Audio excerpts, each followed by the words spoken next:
Bonjour mesdames et messieurs, bienvenue dans le 13h de RTI 1. Le président de la République était hier à Accra où il a pris part au sommet extraordinaire de la CEDEAO sur la Guinée. C'est un message de fermeté que les dirigeants d'Afrique de l'Ouest ont voulu envoyer à la junte à Conakry. En tout, ce sont 6 points qui ont été énoncés à l'issue du sommet, notamment le maintien de la suspension de la Guinée de toutes ses instances. La quinzaine touristique ivoirienne d'Adzopé a démarré depuis quelques jours pour le grand bonheur des populations, un événement dont elles ont longtemps rêvé et qui est à présent effectif. Le Premier ministre en assure la présidence.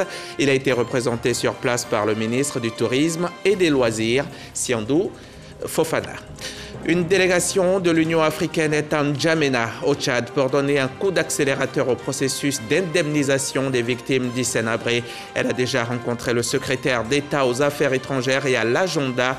Il y a également des rencontres avec le ministre de la Justice, le secrétaire général du gouvernement et les conseils des victimes. Dans le cadre de la mise en œuvre des décisions de la session extraordinaire de la conférence des chefs d'État et de gouvernement de la CEDEAO, la communauté économique des États de l'Afrique de l'Ouest, sur la situation politique en Guinée, le 16 septembre 2021 à Accra, au Ghana, le président de la République, son Excellence Alassane Ouattara, a quitté Abidjan ce vendredi 17 septembre. Vous pouvez le voir en image. Il a donc quitté Abidjan pour Conakry en Guinée, où il prendra part à une mission de haut niveau conduite par le président du Ghana, son Excellence Nana Addo Dankwa Akufo-Addo, président en exercice de la CEDEAO. Le chef de l'État regagnera Abidjan cet après-midi même.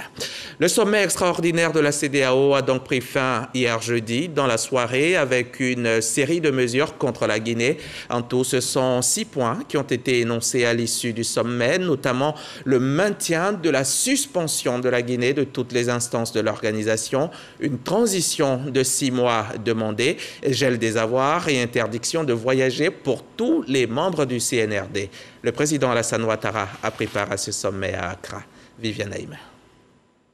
Obtenir la libération immédiate et sans condition du président Alpha Condé, encore aux mains des soldats putschistes du 5 septembre dernier en Guinée, mettre en place un cadre de discussion pour obtenir des militaires au pouvoir, le retour à l'ordre constitutionnel dans un délai assez rapide, examiner des sanctions à appliquer en cas de refus de la junte militaire de remettre le pouvoir aux civils.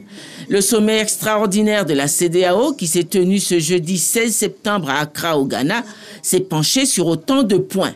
Ce sommet se voulait en outre un front uni de tous les chefs d'État de la CEDEAO pour condamner fermement le retour des coups d'État dans la sous-région ouest-africaine, illustré par les 2 coups d'État successifs au Mali, le 18 août 2020 et le 31 mai 2021, puis dans un délai rapproché, le coup d'État en Guinée du 5 septembre 2021. Réunis à Accra, le président de la République Alassane Ouattara ainsi que tous les autres chefs d'État de la CEDEAO se sont longuement concertés sur la mise en place d'une transition en Guinée et qui sera dirigée par une autorité civile. Toutefois, la mesure de suspension de la Guinée de tous les organes de la CEDEAO reste toujours en vigueur. Le président de la République Alassane Ouattara a regagné Abidjan en fin d'après-midi. Pendant ce temps, Patrick Hachi, qui était sur place ici à Abidjan, recevait les acteurs de la culture, du cinéma et de l'audiovisuel. Le chef du gouvernement dit être allé à la rencontre de nos champions nationaux. Quelle est la vision du gouvernement pour le cinéma et l'audiovisuel? C'est la principale question qui était au cœur des échanges. Sidonie Davila a assisté à la rencontre. L'industrie des arts et du cinéma ivoirien sous le feu de la rampe. Parce que ce secteur mérite qu'on lui accorde une place de choix, dira le Premier ministre, le gouvernement a décidé de l'accompagner. Le secteur privé est d'une importance capitale pour tout gouvernement et pour tout État. Mais ce secteur privé, s'il est capital, il est important, il est donc important qu'il soit la prunelle des yeux du gouvernement et que le gouvernement accorde à ceux qui, parmi nous, dans cette société, ont décidé d'embrasser l'entrepreneuriat et le développement du secteur privé comme une activité de leur vie, qu'on leur accorde toute l'attention qu'il faut pour qu'ils réussissent. Parce que s'ils ne réussissent pas, c'est l'État qui est en péril. Le pied dans le plat, les acteurs ont porté à sa connaissance les difficultés qu'ils vivent au quotidien. Ce que nous voulons que le gouvernement fasse pour nous, c'est de nous appuyer financièrement, de nous appuyer au niveau des infrastructures pour que nous puissions exercer notre métier dans de bonnes conditions. On ne peut pas faire un film professionnel chez les voisins, chez un ami, chez une cousine, chez une tante. Il faut qu'on ait l'espace, on ait les hangars de tournage pour que nous puissions réaliser. Si tu écris chez un directeur, il faut qu'effectivement on voit que c'est chez un directeur. Au cours de cette rencontre très conviviale, des engagements ont été pris par l'État pour booster les activités des entrepreneurs culturels, du cinéma et de l'audiovisuel. Une vraie bouffée d'oxygène pour ces derniers. On est vraiment agréablement surpris par toutes les décisions qu'on attendait depuis longtemps, la signature des décrets d'application sur le statut du producteur et tout ça, c'est vraiment des nouvelles qui nous enchantent tous. Le déjeuner d'aujourd'hui, c'est l'étape qui permet ensuite de dire aux autorités, si vous avez une ambition, nous sommes prêts à remplir le contenu. La tutelle est également satisfaite. Nous sommes vraiment sortis de cette séance de travail avec fierté parce qu'il y a des décisions qui ont été prises, il y a des engagements qui ont été pris et cela nous va droit au cœur et nous conforte. Des producteurs, des réalisateurs, des acteurs, tous ont applaudi la vision du chef de l'État pour l'évolution du 7e art et de l'audiovisuel. Une volonté politique présentée à l'entame des échanges. Sur l'instruction du Monsieur le Président de la République, je souhaitais vous recevoir pour vous dire que vous êtes important pour le pays, vous êtes important pour notre jeunesse, pour laquelle vous constituez pour un grand nombre d'entre vous des modèles, qu'il est important pour nous que vous puissiez réussir, qu'il est important pour nous que votre talent puisse éclore et rayonner au-delà de nos frontières pour que vous puissiez faire également rayonner le pays et que l'on sait que pour que cela arrive, il faut que ce soit main dans la main que nous avancions ensemble et que nous puissions prendre le temps de vous écouter, de voir les problèmes que vous vivez pour que dans la répartition des ressources pour aider tel et tel secteur, puisque nous allons aider le secteur privé, vous puissiez également avoir votre juste part. Cette rencontre avec l'industrie des arts et du cinéma ivoirien, la première dans l'histoire, est l'initiative du gouvernement. Elle est inscrite dans une série de rencontres dénommées « À la rencontre de nos champions nationaux ».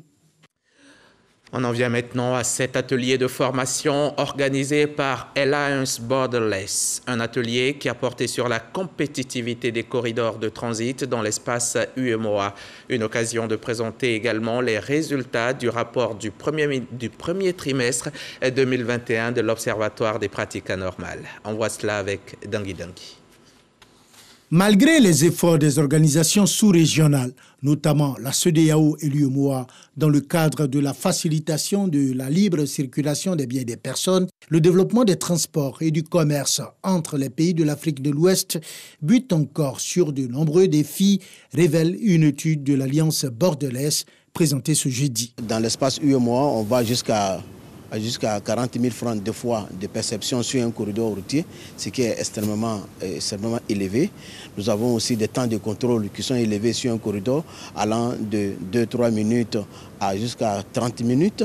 L'Alliance Borderless, plateforme de plaidoyer et de dialogue public-privé, ne s'est pas contentée de faire le diagnostic de la compétitivité des corridors de transit dans l'espace UEMOA. Cette organisation a également fait des propositions. Qu'il y ait zéro contrôle à partir du chargement au port d'Abidjan ou au port de San Pedro, que sur l'ensemble du corridor routier jusqu'à la frontière, il n'y a aucun contrôle. La pertinence des propos des différents intervenants, la pratique de ces corridors de transit au quotidien par les acteurs seront les éléments clés qui permettront aisément d'informer davantage les autorités de notre espace communautaire et économique pour des prises de décision optimales. Selon l'étude de l'Alliance Borderless, structure créée sous l'impulsion de l'USAID, le flambeau de la meilleure performance est attribué au corridor Cotonou-Niamey. À l'opposé, les corridors qui desservent le Sénégal sont les plus critiqués. Un reportage de Dangui et Ambroise Asséman. Allons-y à Adzopé, dans la région de Lamé. Adzopé vit au rythme de la quinzaine touristique ivoirienne. Patrick Achi, le Premier ministre, est fils de la région. Il est président de cette première édition, mais c'est Siandou Fofana, le ministre du Tourisme, qui l'a représenté à cet événement apprécié des populations. Le reportage d'Herman Niamien, correspondant RTI 1 en pays acquis. C'est la coquette ville d'Adzopé qui a accueilli la première étape du circuit Est de la caravane de la quinzaine touristique baptisée Merveilles et Traditions sur la route des rois. Cette caravane a traversé, outre la région de Lamé, les territoires des royaumes Agni, Bron et Koulango, d'Abengourou à Bondoukou, en passant par Niblé-Kourou, Kounfao et Tanda. À la tête d'une forte délégation, c'est dans une liesse populaire que le ministre du Tourisme et des Loisirs a été accueilli à Adzopé. La culture étant un produit d'appel du tourisme, les populations, à travers les danses et les expositions des œuvres d'art, ont montré leur intérêt pour le tourisme.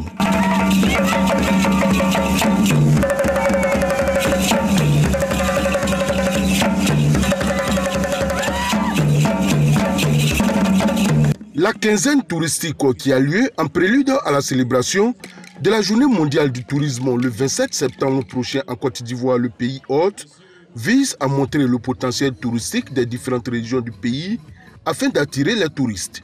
Baptisé par les têtes couronnées de Lamé Kassamblé Yapi, Siandou Fofana, le chef d'orchestre de la quinzaine touristique ivoirienne et de Sublime Côte d'Ivoire, a situé l'intérêt de cette initiative. Je voudrais ici préciser que le tourisme en 2019 a contribué au PIB à hauteur de 7,3%,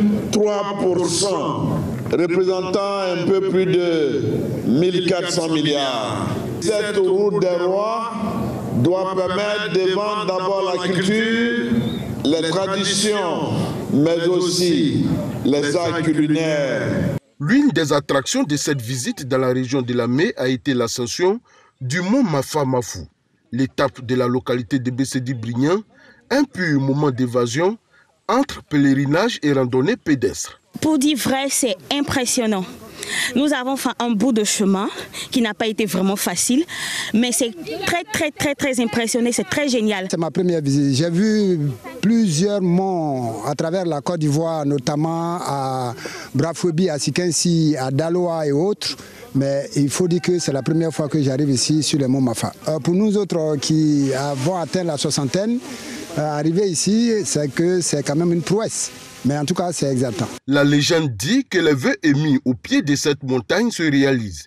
C'est pourquoi certaines personnes y viennent en pèlerinage et se soumettent aussi au bain dont l'eau est recueillie dans cette source intarissable. J'ai accepté de faire ce bain parce que voilà, je découvre mon pays, je suis ivoirien, je suis africain et je ne suis pas fermé donc à tous ces rites traditionnels là. Parrain de la deuxième édition du Mafa Festival, qui vise à valoriser les atouts culturels de la région de Lamé, le ministre de l'Environnement et du Développement durable s'est aussi rendu au mont Mafa. C'est une référence.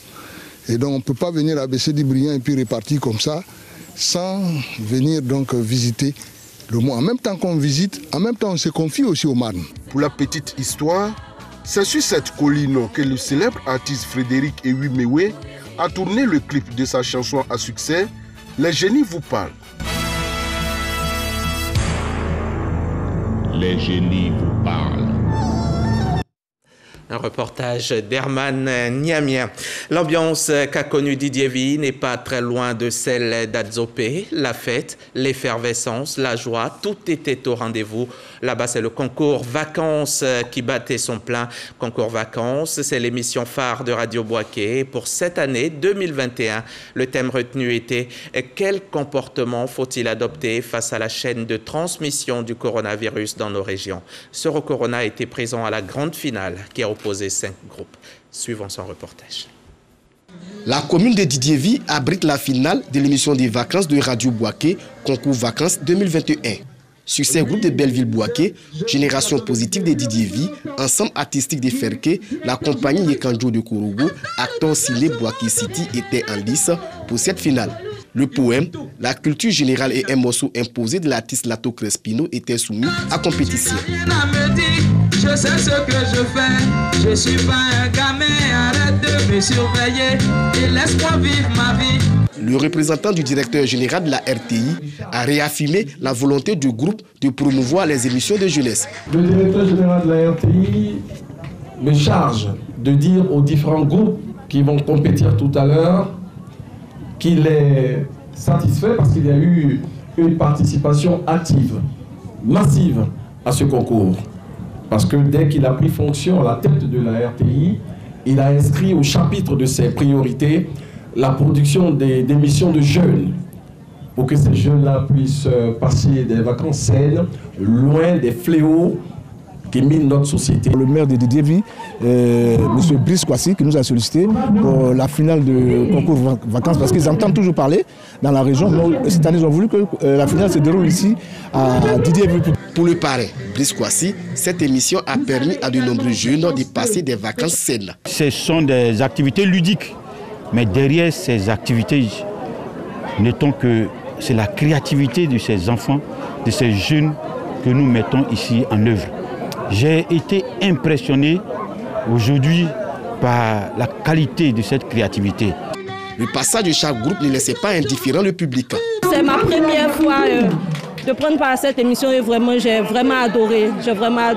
J'ai beaucoup aimé le thème de cette année. C'est une manière de sensibiliser la population et sur ce fléau qui fait du mal à la population. Au thème de cette finale, c'est la compagnie Yekanjo de Kourougo qui a réussi à convaincre le jury. Cette victoire, il n'y a pas de secret avec nous. On se dit que seul le travail bien fait paye.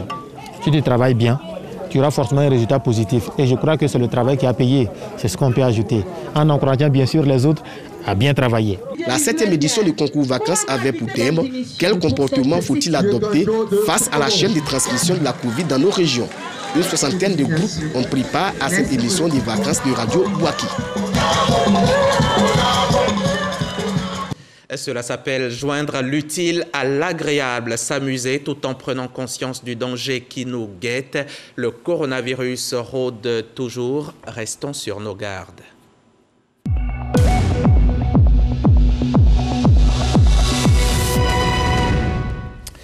Restons sur nos gardes pour freiner au maximum l'avancée de ce virus qui continue sa sale besogne. Hier jeudi, il a tué 6 personnes et touché 190 autres. La Côte d'Ivoire enregistre à ce jour 58 531 malades de Covid pour 546 décès. Sortons avec nos masques de protection. N'oublions pas de nous laver les mains fréquemment. Maintenons la distance entre nous et les autres et décidons de nous faire vacciner. On se bat corps et âme pour neutraliser le coronavirus, mais on ne perd pas de vue la lutte contre le virus de l'immunodéficience humaine, le VIH. On parle aujourd'hui de timbre de la solidarité contre le sida, un projet initié par le Fonds national de lutte contre le sida. Il s'agit pour les entreprises d'État et les collectivités de s'engager pleinement dans la lutte comme vient de le faire le comité VIH du ministère des Sports. Les précisions de Jeanne Atoubé. Ces hommes et ces femmes ont tous souscrit au projet Timbre de la solidarité contre le sida. Pour un timbre acheté, ils reçoivent un tableau, expression de leur engagement à soutenir la lutte contre cette pandémie. Quelqu'un qui est atteint par le VIH-Sida ou une personne vulnérable par cause du VIH-Sida doit avoir notre soutien. Et c'est cet élan-là que nous avons exprimé en prenant un timbre. Les timbres vont de 100 francs à 1 million, 1,5 million. Il y a eu en tout 22 personnes qui ont contribué, minimum 100 000. Et donc nous pensons que c'est une bonne affaire pour nous. Le projet Timbre de la solidarité contre le sida est une initiative du FNLS, Fonds national de lutte contre le sida. Il est porté par le comité sectoriel de lutte contre le VIH-Sida en écho à l'appel à solidarité lancé par cette structure sous tutelle du ministère de la Santé de la couverture maladie universelle. Quand nous mobilisons des ressources avec un ministère, nous attendons que ce ministère-là élabore par exemple un plan d'action et qu'on puisse piocher à l'intérieur les activités qui vont avec les besoins nationaux pour les financer. 3 300 000 francs CFA ont été collectés au cours de cette opération, la première d'une série annoncée. Le ministère de la Promotion des Sports et de l'économie sportive marque son entière adhésion au projet Timbre de la solidarité contre le sida. C'était un reportage d'Eugène Atoubé. La Côte d'Ivoire bénéficie en ce moment d'assistance afin d'établir un régime de sécurité nucléaire performant à l'instar des autres pays membres de l'AIEA, l'Agence internationale de l'énergie atomique. D'où cet atelier de renforcement de capacités sur la détection en matière de sécurité nucléaire et autres matières radioactives. Il a lieu ici à Cocody en présence de notre reporter Didier Nguessa.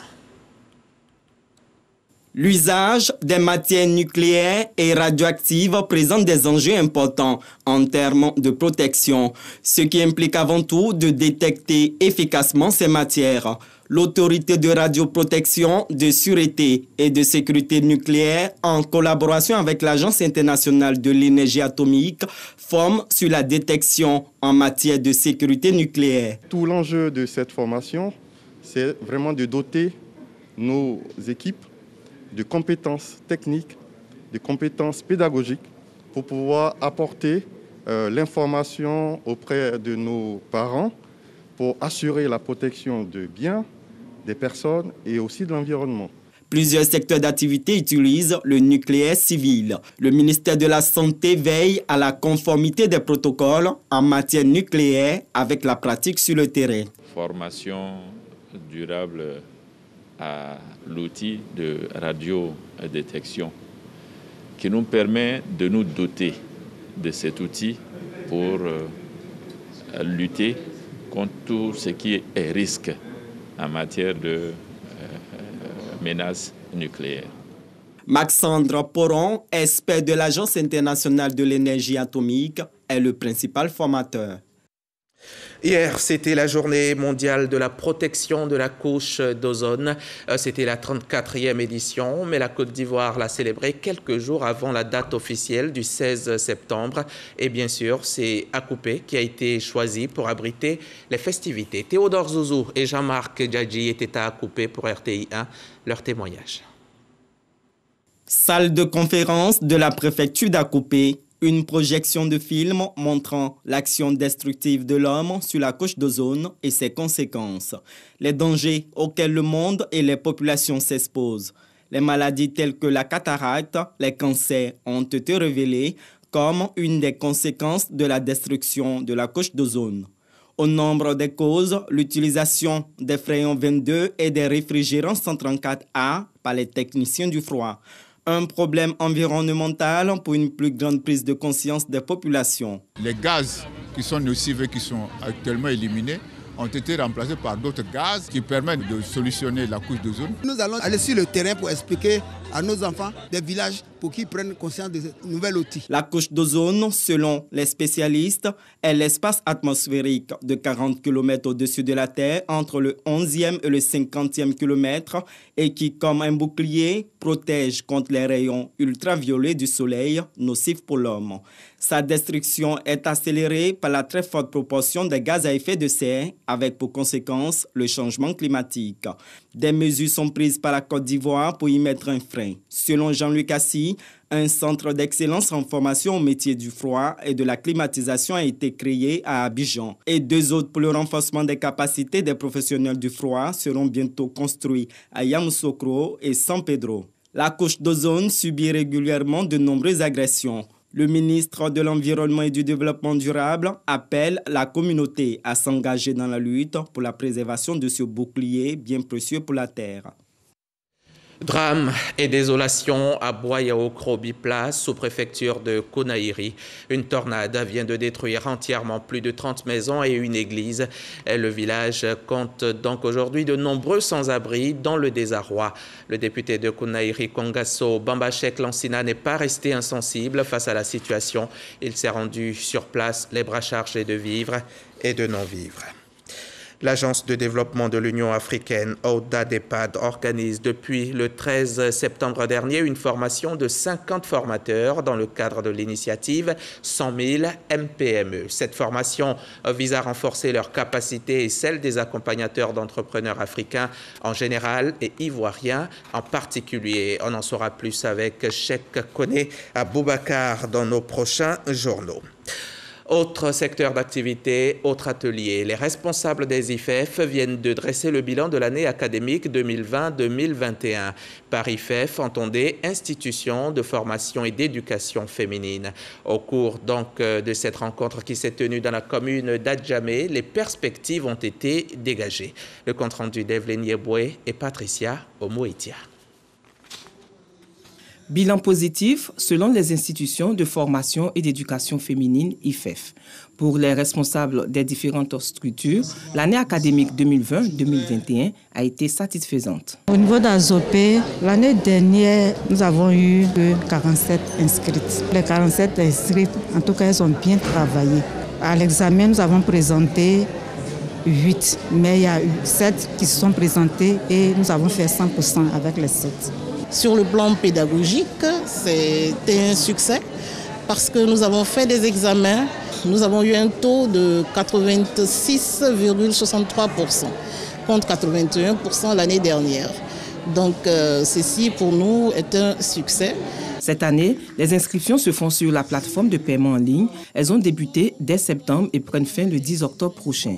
Le gouvernement a décidé de soutenir et accompagner ces différentes structures. Nous avons une réforme en cours qui va prendre en compte de nouveaux curricula de telle sorte qu'on puisse adapter notre formation aux réalités du moment. Nous sommes en partenariat avec des grandes sociétés qui nous ont appuyés et qui nous proposent d'intégrer le digital à la formation pour que les femmes soient plus aptes à travailler et avoir les mêmes chances que celles qui sont parties à l'école. Les institutions de formation et d'éducation féminine IFEF forment et assurent l'éducation des jeunes filles déscolarisées et non scolarisées. Elles forment dans des disciplines telles que la pâtisserie, la couture, la cuisine, le tout soutenu par des cours d'alphabétisation. Pour la rentrée 2021-2022, de nouvelles disciplines, entre autres la couture pour les petits garçons et des costumes pour dames font leur apparition. Reportage signé Evelyne Yeboué, un reportage dont elle a confié le commentaire à Patricia Omoetia. Cap à présent sur Gagnoa, la capitale de la région du Gor, à 140 km à peu près de Daloa. Là-bas, dans le village de Danyo, c'est à travers le sport que les cadres font la promotion de la paix et du vivre ensemble. Reportage Charles Tatou, RTI Bouaké. Danyo Boussou, deux localités du canton Paclo, département de Gagnoa. Deux villages jamais d'accord pour le regroupement, mais unifiés par l'urbanisation galopante, étaient en fait. La raison, les deux villages ont servi de cadre au déroulement des cérémonies de la finale du tournoi de football intercantonal pour la paix et la cohésion sociale. Tournoi doté du trophée Gadi Charles. Ces activités sportives viennent pour renforcer le vivre ensemble, surtout consolider la paix et la cohésion sociale entre les populations du canton Paclo et celles des cantons voisins. Durant un mois, le football, facteur de rapprochement et d'unité des peuples, a permis aux filles et fils de Paclo de resserrer leurs liens fraternels, tout en prônant le développement. Vu l'engouement des participants, parfois les matchs se terminaient la nuit. Le tournoi a concerné 4 cantons. Dans nos cantons, nous avons une forte communauté étrangère. Vous comprenez? Donc avec la participation de toutes ces populations, on va dire que le tournoi a été une réussite totale. Avec 16 équipes au départ, ce sont les formations de Danyo en vert et Djoukouyo en bleu qui se sont hissées en finale. Après le coup d'envoi, les Verts vont mettre la pression. Une pression payante avec l'ouverture du score dans les 10 premières minutes. 1-0 à la pause. À la reprise, les Bleus de Djoukouyo vont se montrer plus entreprenants en égalisant. Les 90 minutes du temps réglementaire se sont achevées sur un score de 1 but partout. Les tirs au but vont départager les deux équipes. À ce jeu, ce sont les joueurs de Danyo qui sont sortis victorieux par 5 tirs contre 4. Parrains et autorités locales saluent l'initiative. On a voulu créer une cohésion, elle est là. Il y a quelquefois des hauts et des bas, mais au finish, tant mieux pour les deux cantons. Je souhaiterais donc que les autres cadres donc de la région prennent cela en exemple pour organiser ce genre de rencontres dans leur région. C'est très important et ça va nous amener à la paix. Personne ne viendra faire la paix à notre place. C'est nous, les cadres de cette région, qui pourraient donc nous battre pour mettre la paix entre donc tous ceux qui vivent dans cette région. L'équipe vainqueur a remporté le trophée plus une enveloppe de 500 000 francs CFA. Rendez-vous dans 2 ans pour la 3e édition. On va refermer ce journal avec ce mot d'actualité inter. Depuis la condamnation de l'ex-président tchadien Hissène Habré, l'Union africaine est chargée de mettre en place le fonds fiduciaire qui permettra de dédommager les 7400 victimes. Une délégation de l'UA est toute la semaine à N'Djamena pour finaliser la mise en place de ce fonds. L'instance se donne une semaine pour finaliser la mise en place. Donc à N'Djamena, elle doit rencontrer victimes, avocats et autorités avec des rendez-vous au ministère des Affaires étrangères et de la Justice. On s'arrête là pour aujourd'hui. Merci de nous avoir suivis. Merci à tous ceux qui m'ont accompagné dans la préparation et la présentation de ce journal. Adama Kone, Victorine Yaoyoboué, Arlène Poka, Stéphane Conan, Arsène Sadia, Betty Boba. Mes remerciements à toute l'équipe technique, tous mes cadreurs et bien sûr à Biba Dombele, la directrice de l'information. On se retrouve vendredi prochain, 13h, RTI.